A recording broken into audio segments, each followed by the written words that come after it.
teman-teman, senang sekali saya Nurul bisa menjumpai teman-teman lagi di acara Cooking with Umima.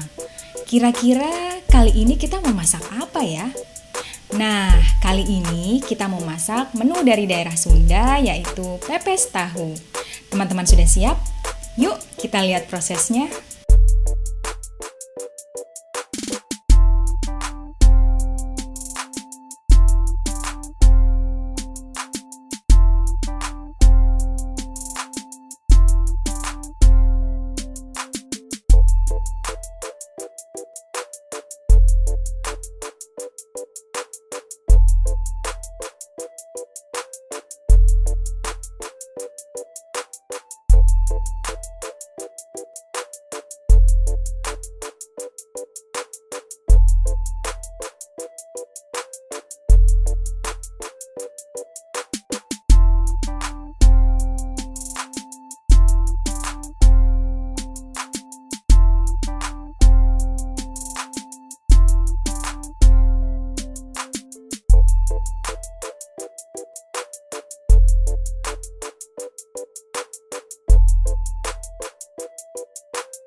Nah, mudah kan teman-teman? Selamat mencoba ya! Jika teman-teman menyukai video ini, jangan lupa untuk like, tinggalkan komen di bawah, dan subscribe supaya teman-teman selalu mendapatkan update dari channel ini. Sampai ketemu lagi di video-video berikutnya. Wassalamualaikum.